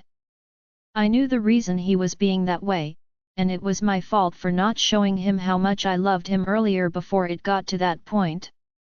He had been hurt before, and if not for the fact that he is strong, he might not even fall in love ever again. But because he is strong, he needs someone who will love him too and make him realize he hadn't made a mistake the second time. You should try to prove to him how much you love him while you also make sure to be very patient with him, okay? She said, and I lowered my head. She patted my shoulder. Take it easy and wait for him. Everything will be fine soon enough. She added, and I sighed.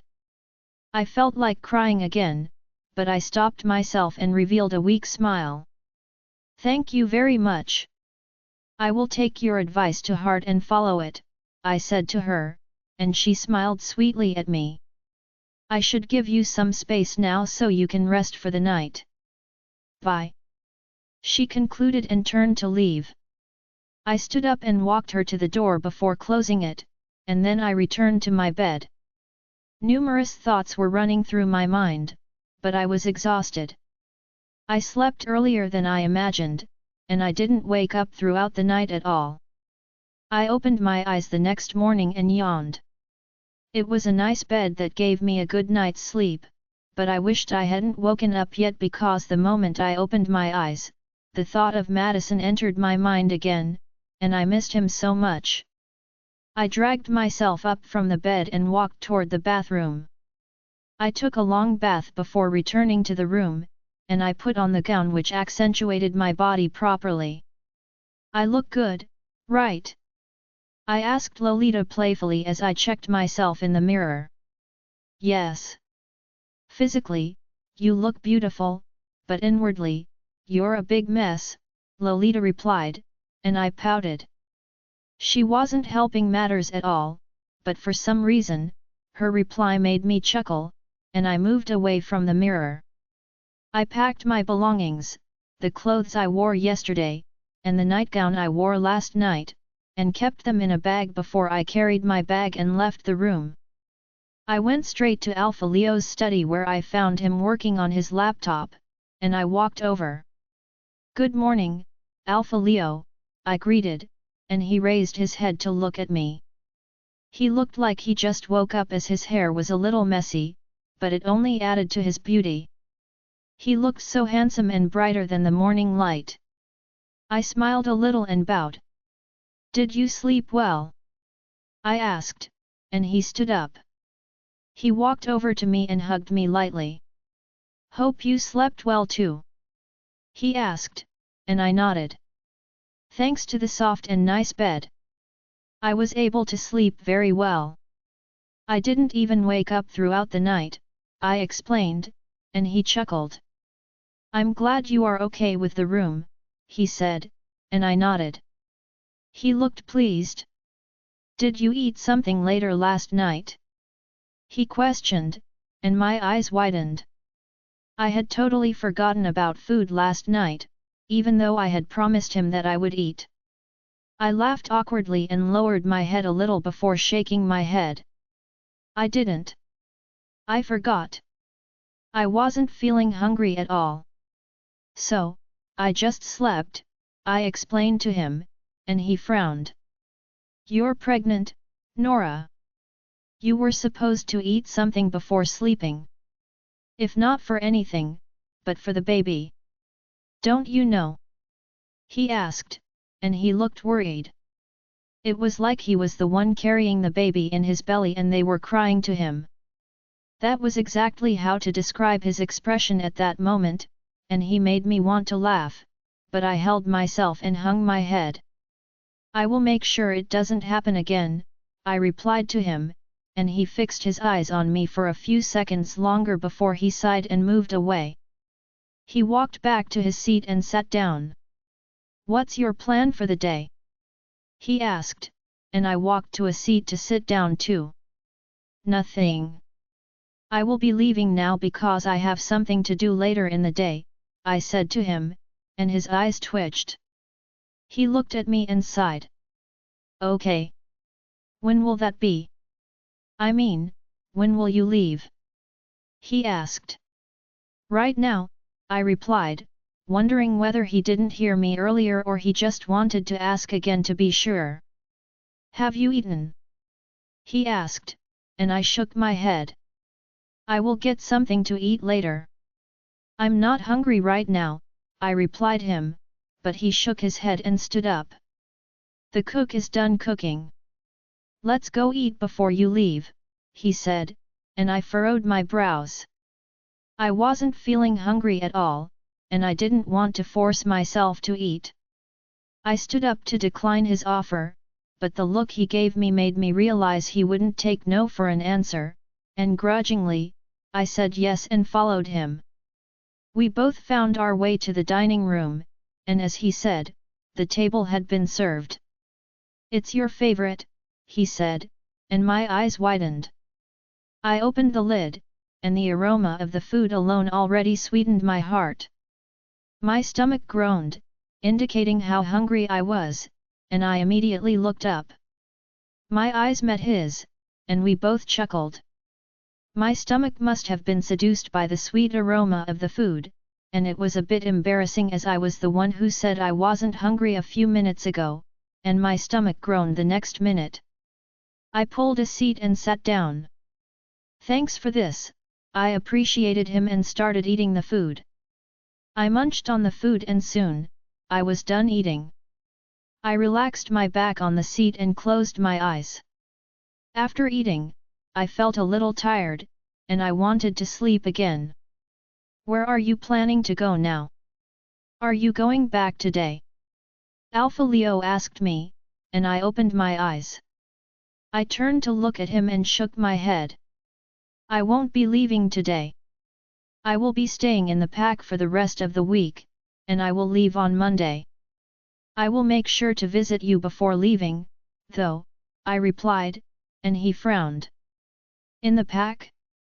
Why not stay here instead? He asked me, and I knew from his tone that he wanted me to stay, but I couldn't. It would be wrong to stay in his mansion for more days when I was already married to someone else. I shook my head. I want to take a look at the pack. It's been a while, and I missed everywhere already. I will stay in Madison's apartment in the pack and will come see you before leaving, don't worry about me at all, I replied, and he stared at me for a while before he sighed and nodded. Okay then. Just be careful, he said, and I nodded before standing up. I should leave now, I said, and he no longer persuaded me to stay. He walked me outside his mansion, and he ordered a driver to take me to my destination. Thanks for the hospitality. I will call you later, I said to him before entering the car, and we drove out.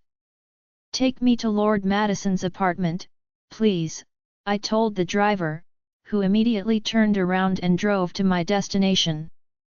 We got to the apartment, and I saw a car parked in front of the mansion. It was a car owned by Madison which he only uses when he's around, but what would he be doing here? I stepped down from the car and walked toward the house. I was about to open the door when I realized it was already opened, and I entered. Entering the sitting room, I saw Madison sitting on a couch with wine in hand while he crossed his legs. I was surprised, and I stood there staring at him for a while before I put up the courage to walk close to him, and I revealed a smile. You're here? I asked, but he gave no response. He continued swirling his cup in his hand as he raised his head and looked at me. Did you sleep in Leo's place? He asked, and I swallowed. I'm sorry I didn't tell you about coming here. I was in haste, and I was still explaining when he stood up. Stop. I asked a question, and I expect a yes or no answer. He yelled, and I flinched. I lowered my eyes. Yes, I replied, and a loud sound resounded in the room as Madison slammed the cup of wine on the floor. Lord Madison's POV. I was angry, my blood was boiling, and I found it hard to control my emotions. Seeing her stuttering made me even angrier, as it was obvious she was admitting to doing something wrong. She couldn't even form her lies well, instead, she was just stuttering, which irked me even more. What did you do in Leo's house? What was your business there? I asked, and she took a few steps back, her eyes moist with tears. I didn't do anything there. I only spent a night, and it was in a different room, she explained. Lies. It sounded like a huge lie, and I knew it was. I turned my back to her, grunted, and then turned back to face her. What business did you have there? As a married woman, what were you doing in a man's house and even spending a night there? I questioned her with a raised voice filled with anger, and she flinched. Calm down, Madison. You are being too harsh, Darren tried to pacify me, but that only made my stomach ache more. Shut up. Just stay out of this. I yelled at him before returning my attention to Nora.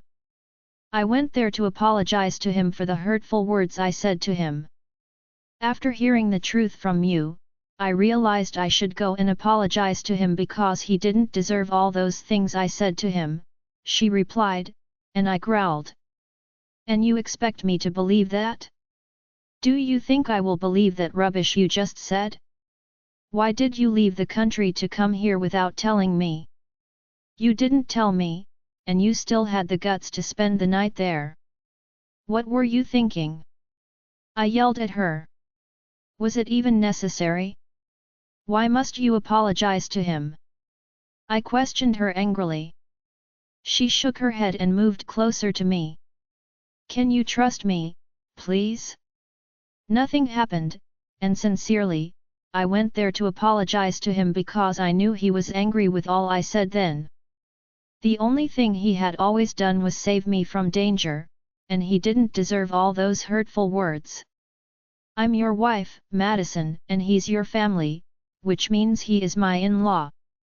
I was just being a good wife, she said with a frustration-filled voice, and I rolled my eyes. In-law my foot. Who asked for that? I asked her, and she groaned. Listen to me, please.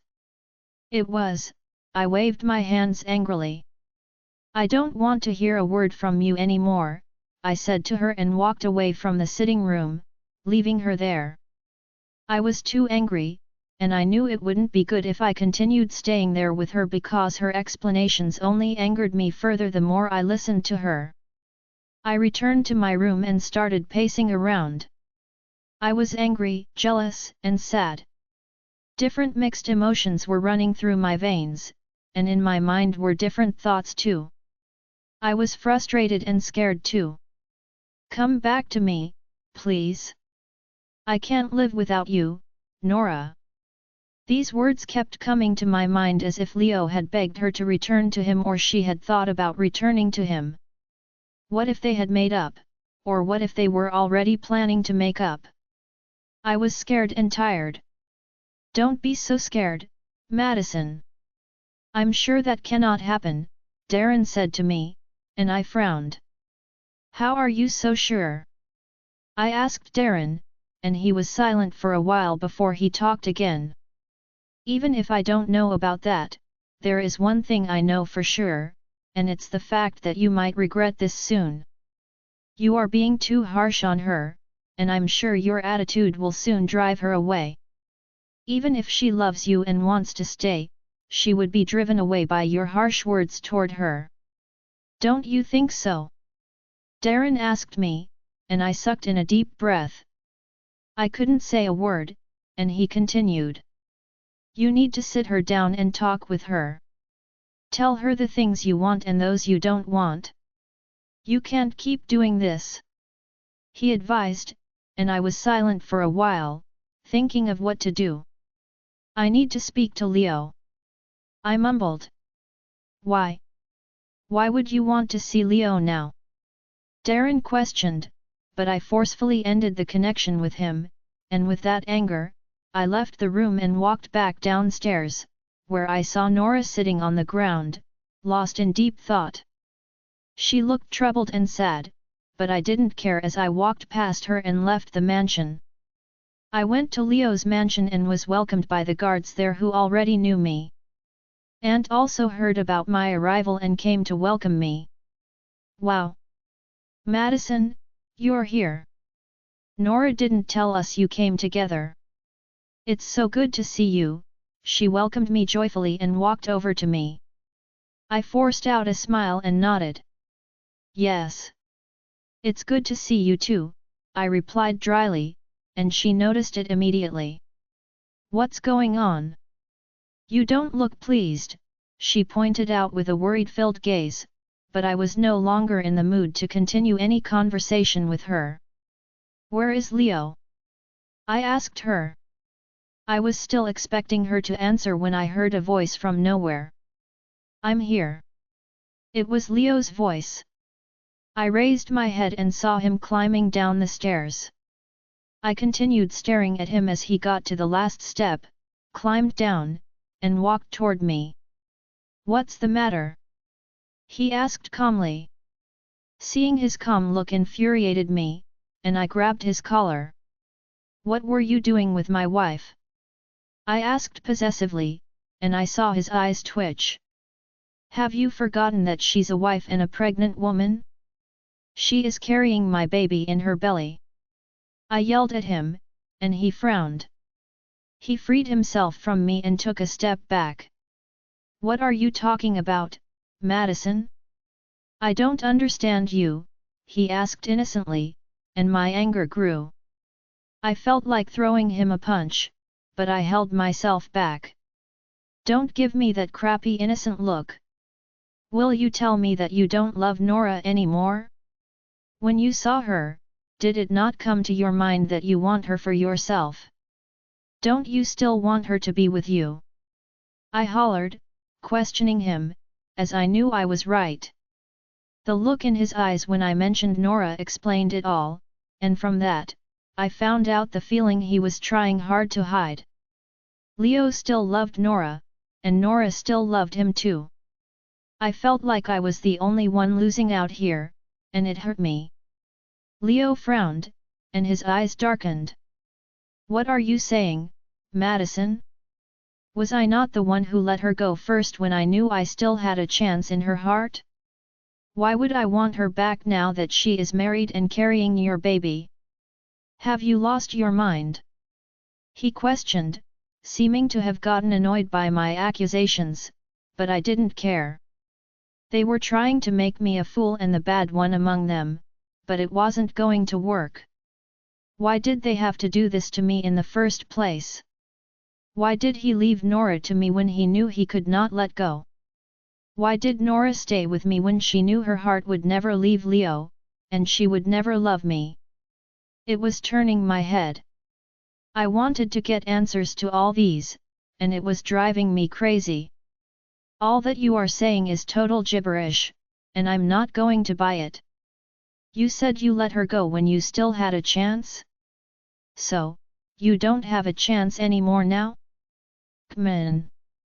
You and I know very well that you are not a fool, and you know what Nora is feeling about you. You know she still has feelings for you, and that's why you are trying to take advantage of this situation. Isn't that it? I questioned him with a raised brow while I looked straight into his eyes to see how he would react, but he just continued glaring at me without saying a word. He was angry, and I knew it. He was clenching and opening his hands as he stared at me, and Aunt came to stand in the middle with a worried look on her face. She turned to face him first and then turned to me. You two should be calm, please. You are brothers, and you should settle this like brothers, she pleaded. She was worried that we might have to fight it out between us, and that was exactly what I wanted too. I wanted to vent my anger on something or someone, and the best person for that was the cause of it all, which was Leo. I expected him to want to pounce on me, but he only shook his head and sighed. I understand you are angry, and that's why you are saying all this. So, I won't take it to heart, but I want you to know that feeling so insecure can be dangerous most times. You are going to send Nora away yourself if you continue this way, but trust me, even if she leaves you today, I can never have her as my woman ever again. Because she was once yours, and you are my brother, he assured me. Join our Facebook and WhatsApp group for more updates, link is given in description. Rest audiobook will be continued in next episode.